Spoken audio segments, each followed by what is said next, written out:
In this video, we'll be taking a look at the first ever game crash by Blue Scuti, but that's not all. In this video, Fractal and Alex Kerr join us for some insightful commentary on what it takes to crash, why certain things are done, and a whole bunch of the technical stuff. So if that interests you, make sure you stick around for 25-ish minutes of insight into this magnificent first game crash. That being said, Fractal, Alex Kerr, take it away. Heard legend of this game. It's gonna be fun to watch it for the first time. It's your first what time? are our Nice, what are the yeah. Yep. What are our goals in the original cartridge these days? Original cartridge? Well, turns out that when the score tops out at 999999, it makes competition not really interesting. So that's why we invented score uncap. That was Josh Toll's way back when, and we've sort of moved away. But it turns out that there are some very nice properties about having this on for a very particular achievement, and that is going for something called the game crash. This is actually just so efficient. Like, I think when I was flooding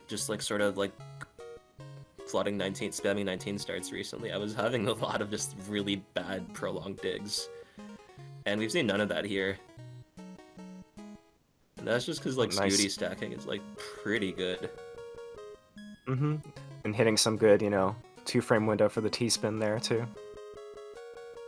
I was just gonna say that for rollers of your guys' caliber, 19 is the new 18 in some respect. Some respects, yeah, but my opinion right now, okay, we've just transitioned 570, pretty high.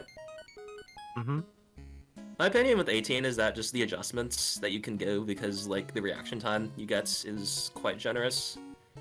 Right. That's really fun. Yeah, I think there's still definitely a role of the lower, quote-unquote, lower level play to go for all those interesting, high efficiency adjustments. Yeah. This technique is rolling, by the way, and Scuti's quite good at it. You can get speeds of probably 20 to 24 hertz basically on command. And that's really important because that means that he has just a lot of margin of error when it comes to going for really consistent games like this one's gonna be. And just sort of every chance that you can give yourself for success really matters. There's actually Katara, I kinda wanna get your opinion on this. Do you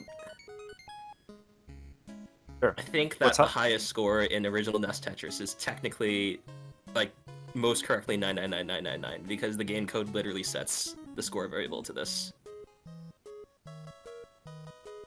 I mean, if you look at it, I think it's just that they wanted to, have it cap at a natural number and not have it start, showing letters in the score. But, interestingly, Tetris and Dr. Mario, they kind of took the other approach. The Super Nintendo version does actually have letter scores that will count, just like how Uncap would, A 100,000, B 100,000, etc. I don't think either way is more or less right than each other. It's just different ways of handling the fact that they only have 6 digits of room in the score counter space there. Right, and I think Tengen actually goes for just the full wraparound at 1,000,000. Yeah, I think Tengen has a little glitch where it wraps back to 100,000 instead of 0, so that's kind of fun too. Is that how it works? Yeah, you have to remove 100,000 every wraparound. So we finally hit 29 here. Yeah, it looked like a mid to high 1.1 just going off the Tetris's. 10 left with, the eyepiece, and we say left when we mean 5-tap because getting a piece all the way to the left is the only, requires 5 taps in some cases. We'll say right when we mean a 4-tap because getting pieces all the way to the right usually requires a 4-tap. That's not always the case. So you'll see a piece that moves all the way to the left, and it will require 4 taps to get in. Like a flat L piece, which is known as one of the better pieces for digging out of situations that are high up. Right, that's what only takes to the left. So I think you'll find places that just call that a 4 right. Or call that a right tap, even though it's very clearly going to the left. It's a bit confusing. Going to the left, right? Yeah. Yeah. Just so you can know the same move ranges left and right. Yeah, it makes sense. The notation. But I guess vertical eyepieces or vertical L or J will need to go 5 to the left, right? Correct. Indeed. And like SC pieces all the way over in the vertical orientations. And we're talking here So- about like what happens when you get close to the limits, but it also looks like Scuti's kind of playing it safe for now. Yeah, makes sense. So how, I guess, how high up is the limit, you know, if you move things perfectly to get a left tap? If you like get a 30 hertz roll, like how high is that in the end? 30 hertz roll, 5 taps is you can clear a wall of height 10, Okay. and for 4 taps, So- that number gets increased to 12. Oh, yeah. So that's the upper limit, so you'd want to, in order to be safe, you'd want to keep it well below that, so you don't have to Right. get those, you know, frame perfect rolls over. Yeah, exactly. And like when you're keeping it this low, that's like maybe the equivalent of like 6-7 frames of error. And like Mhm. given that like people who play Tetris at a super high level are conditioned to like try and hit like 2 frame spins consistently, Mhm. this like level of like timing is just really, really generous in comparison, and that's what makes it possible to just go for absurdly long. Because you can model this as like a thing of like probabilities. Like you have a probability of hitting a tap, probability of missing it, Mhm. and just like when you like add more frames of error, you just get these absurd increases in consistency, and that's really what's happening here. Yeah, it looks definitely engineered for consistency to just line out, not taking any risks. You know, the scoring is not the point of this game. It's like more of an incidental thing just for doing the survival. If he gets any triples or Tetrises, then great, but if it can just, you know, be singles, doubles the whole way through, it looks like that's the goal, just going for the marathon game to go for the next big milestone. That milestone would be, well, first, I guess there are a couple of milestones that we need to pass through. First, we'll need to get our way through a couple of glitches. One being interesting graphical bugs, and then another being the game giving up the ghost entirely. Yeah, so let's talk about the first one. And we refer to these as glitch colors, as you might expect. The colors glitch out in this situation. And the reason for that is, like, I think just one of these, like, kinds of oversights that you don't notice in testing, and you shouldn't notice really at all because there's no feasible situation in which the kinds of conditions, like, we're putting the game under should come up. We're just kind of insane. But what Right, it happens never is never that, seemed likely to be able to get here. Yeah, what happens is that the game has to calculate the last digit of the level in order to determine what colors to show on the screen. So for example, this one right now is level 51. Yeah, level 51. And that ends in 1, so that corresponds to a green. The next one, level 52, is like this green, or no, it's light purple? Light purple? Yeah. And then that keeps cycling. However, there's this thing where if you put in a big enough number, I think the threshold is 128, that gets treated as negative. And that's sort of like an optimization that like computers use to like sort of store negative numbers. You can Right, you numbers can look up, can like, either signed versus unsigned numbers if you want to learn more. Yeah, when a number is signed, it means it can have like a plus sign or a minus sign, and you have to leave half of the numbers to represent negative numbers. So when it gets sufficiently big, the game might see it as actually now suddenly very negative. Right. And then that causes the basically the effect is that like instead of like looking for like a level that ends in the number 1, it's kind of like you're looking for a level that ends in the number like 128 or something big like that. So then when it goes to like look for the colors that are stored at this location, it looks way out of bounds, and the result of that is what we call glitch colors. Yeah, and I think those start at level 138. I think it's like Level 138. because the way it tries to. Yeah. Yeah. So the game has a hard time like determining what number to show up on screen. So what it does is that the number itself is like stored inside the computer as hexadecimal, but we obviously want to see things in binary in just normal base 10, which is the number system that we're comfortable with. Hexadecimal is the thing that includes like the letters alongside the numbers, which is why I think you'll see that soon in the next level increase, maybe. We'll see. Oh, nope. Still numbers. Never mind. Yeah. We'll see one eventually. Like level 31, you'll see a 0A. And what happens is that instead of trying to convert from hexadecimal to like base 10, okay, that was a bit rough, but good 5-tap right there. The game will just say, oh, I'm just going to like pre-compute all of these results and store them inside a big table. And then instead of having to do like all this programming and all this work to calculate results, we can just look up from the table. It's like having a cheat sheet instead of like actually like solving questions on your exam. However, this big table is not quite big enough for every single possible level that we are going to be covering here, so that's why you get quite a bit of mess. Yeah, the NES is not really suited for a lot of like multiplication or division, which are the kind of things you would want when converting binary to decimal. So they just have a lookup table for the levels, and they never really expected people to go beyond level 29. That was supposed to kind of be the end of the game, as we've kind of already broken the game by being able to maintain it this long. So you play past that, it looks up things that are beyond what they gave level names for, and you get a bunch of garbage. And that's going to be a theme when we get to the strange colors later in the game, too. Yeah, this, like, the fact that, like, computers like hexadecimal, but, like, we like decimal.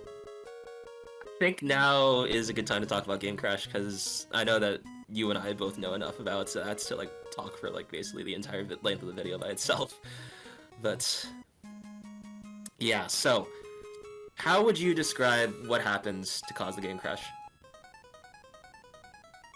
I would just say that it's a matter of, since the NES is not really good at division, the way that or multiplication in this case, the way that they handle calculating how many points you're supposed to get from score is by multiplying something, by adding something over and over.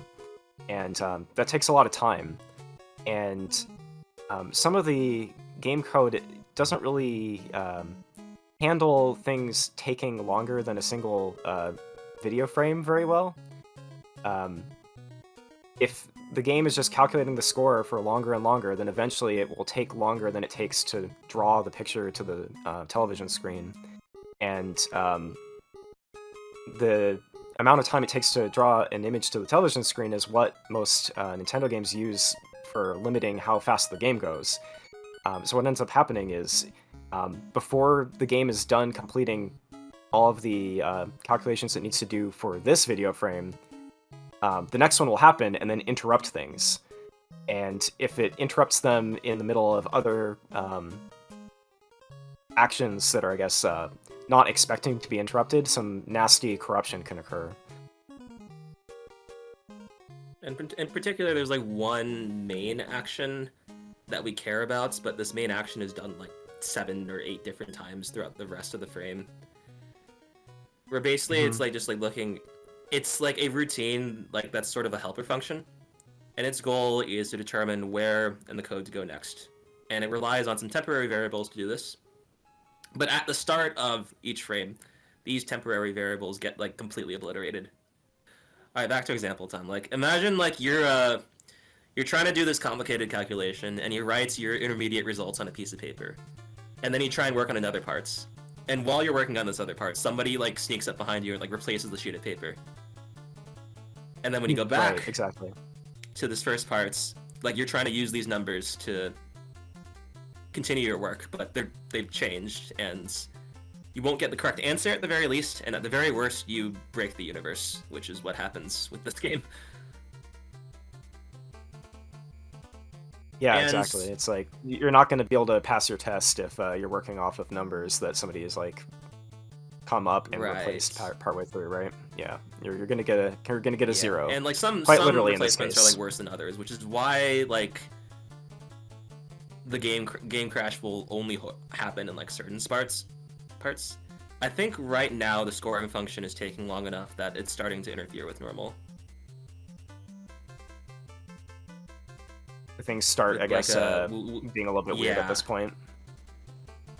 So, wait, I never considered that. Like, entry delay should be a frame longer then, right?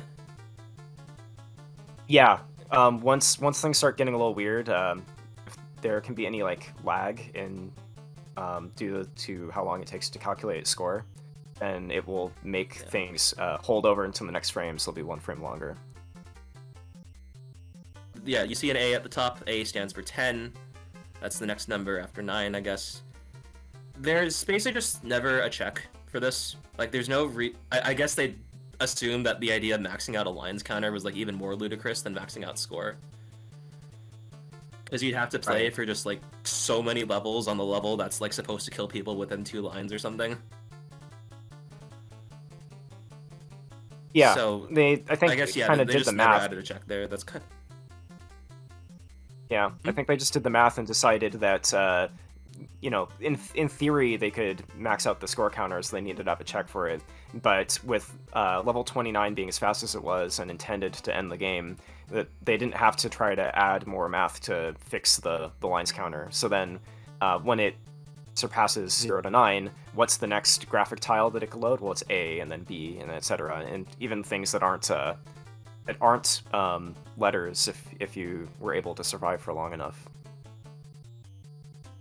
Yeah, like one example is I think there's just a straight up dash, so it looks like the line count becomes negative. Negative. For a little bit. Yeah. Okay, well, I think maybe it is about time to sort of unveil the mystery as to why the score is kept capped, because it kind of sucks that we can't really see how many millions of points Scuti has right now, and we are like all used to playing with like either like a Game Genie code like an AOJAX, NEOJAX, however you pronounce them, or a ROM hack that sort of reveals the score past 1 million for us. We kind of can't do it here, and it's for a very particular reason. So, Right, yeah. we've already talked about how repeated addition is slow, and that eventually leads to the game crash, but that's actually not the full story, because repeated addition by itself isn't completely the killer here. So what happens, the way that the score loop works, is that after like a line has been added, which by a line I mean like a partial result, like either 40, 100, 300, or 1200 points, depending on single, double, triple Tetris, there will be a check that decides, is the total score right now greater than 1 million? Greater than or equal to 1 million? And then if so, the game is going to take some of its like very precious time to go ahead and sets the score to 999999. Right, But and it it does does that this every repeatedly, loop. right? Yeah. Yeah, that's just like the ludicrous part, and like this is fine, but like also just completely unnecessary. So yeah, so like for example, this is level 122, I believe 123 now. So a total of 124 times, it's going to be doing this operation, which sets the score to 999999. And this takes time. This actually takes quite a bit of time as it accumulates. So it turns out that you can actually disable the Game Genie crash, or disable the game crash, using like 2 Game Genie codes, and all it does is it just gets rid of this check. Mm-hmm. Yeah, like that's the whole big thing, right? Like you either just get rid of it and just have letters, like you said, or It could have just fixed this whole thing, and it never would have been a problem if they had some sort of flag that says, okay, the score is already maxed out, we don't need to do any more scoring calculations, and then a whole long calculation, and setting it to 999 over and over wouldn't slow things down, and then it wouldn't take longer than a frame, and the game would not crash. Yeah, so it's entirely because, like, I guess maybe they didn't have enough time, maybe they just didn't care, they had no reason to, they being the programmers, of course. Mm-hmm. But it's because of, like, I think two decisions in particular. There's, like, doing the score by repeated addition like this, and I guess resetting the score to 999 literally every single loop. And that's what combines to, like, create the game crash. And this is why we don't uncap the score, because when we uncap the score, this like manually setting the thing to 999 never happens. So we're about to see colors. Yeah. And here we are. Yeah, here we go. So Scuti is going for a very specific setup. And the reason that we can have consistent setups is because we've basically just, like, gone through the code and, like, counted, like, every single cycle that occurs, like, every single, like, CPU instruction, like, every single when you say branch setup, that you mean occur. Yeah, you mean to get the game crash to occur. Yeah, because he got colors, which is really cool, but he's also done this many times before, so maybe that's not his ultimate goal at the moment. Yeah, and we've gone through every single cycle, and we've determined that the absolute fastest setup to get a crash is if you clear a single at E89 lines. And that's just like you're trying to get literally test out, like, every single possible, like, code path. Mm-hmm. And there are there are a bunch of different factors that go into this stuff that you wouldn't expect too. Like, for example, like, pushdown points existing or not existing. There's this bug, or there's this thing where the game actually stores how many line clears of each type you get, and if that threshold crosses a multiple of 10, so for example, if you get, like, your, like, 500th single instead of your 499th single or something, there's a difference here, then that sort of changes how the crash works. And it turns out that the earliest possible crash setup is also the most consistent. Yeah, makes sense. It's like one of those things where, like, instead of, like, a frame perfect trick, we're talking about, like, a CPU cycle dependent trick. So the best way to make that consistent is to figure out what is the circumstances or the combination of code running that will be able to get the game to crash every time, instead of it being a roll of the dice, right? It's smooth sailing all the way up to clearing a single at E89. Just 5 more lines, and then he has to clear a single. Ooh, that's not looking good. Yeah. I forgot how scary this was. E88's E89. Oh my goodness. But it's triple. Yeah, this is the crazy part. He is going blind right now. I think he said that he knew about the setup right here where you push down and you have, like, a 26% chance of getting game crash with a single there, which you didn't get, but I think now is just kind of going crazy. I don't know if anybody really has all the crash setups memorized from here other than hydrants, but at this point it's just kind of get as many singles as possible. And, like, you just hope that something happens and the game crashes. There we go. God, I forgot how terrifying that was. Yeah, because it could have just ended right there. It was starting to pile up. Dude, single at E89. I mean, crash skip is kind of goated. And there's also one more thing that we can talk about here. Sort of what are after this, because I think a lot of people might assume that game crash is just the final goal. Mm-hmm. But game crash is kind of optional, which is something that took us a very long time to discover. It was only after like a lot of research by like you, me. Mm-hmm. Yeah, so about, like, we controller said setups and things. Controller setup, but you technically don't need that. We can get into that later, but yeah. So we've said that like singles at E89 causes the crash. So obviously, because Scuti cleared a triple, he didn't get that. If he managed to not clear any singles during this level, then he would have been able to get to the level after that. And it turns out that regardless of what level you're on, there's always this one line clear that should keep you safe. Meaning that if you route your line clears like very carefully, you can basically literally keep playing forever. And the game crash will not affect you because you're sort of dodging.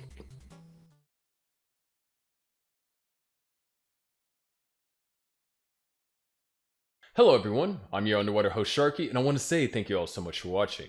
If you enjoyed the video, then be sure to leave a like. Comment down what was the most interesting part for you. There was a lot of technical stuff and deep dives presented from the commentary from Alex Kerr and Fractal, and so I'd like to know, what part did you find the most interesting?